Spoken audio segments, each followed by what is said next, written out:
আসসালামু আলাইকুম ওয়া রাহমাতুল্লাহ। আলহামদুলিল্লাহ ওয়াহদা ওয়াসসালাতু ওয়াসসালামু আলা মান লা নাবিয়্যা বাদা।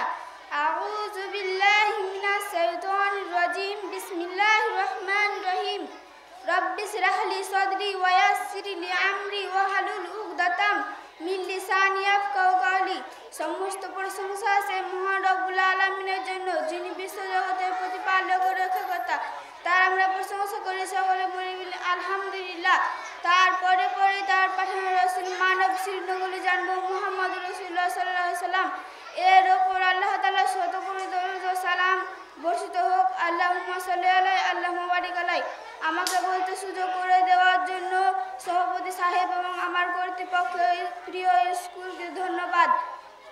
আমার নাম নাসমিরা খাতুন। আজ আমি বলবো আমাদের নবী হযরত মুহাম্মদ সাল্লাল্লাহু আলাইহি সাল্লাম এবং শিক্ষার কথা।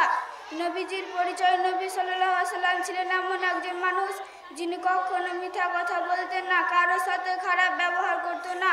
ছোটবেলা থেকে মানুষ তাকে বলতো আল আমিন, মানে সত্যবাদী ও বিশ্বাসযোগ্য। কোরআনের প্রথম শব্দ কি ছিল জানো? ইকরা, মানে পড়ো। ইকরা বিসমি রাব্বিকাল্লাযী খলাক, তোমার প্রভুর নামে পড়ো যিনি সৃষ্টি করেছেন। এই আয়াত থেকে বুঝি ইসলামের শুরুতে বলতে হয় তালাবুল ইলমি ফারিজাতু আলা কুল্লি মুসলিমিন, অর্থ জ্ঞান অর্জন করা প্রত্যেক মুসলিমের ওপর ফরজ। ইবনে মাজাহ। নবীজির জীবনের শিক্ষা দিক। তিনি শিশুদের আদর করতেন, ভালো ব্যবহার শেখাতেন।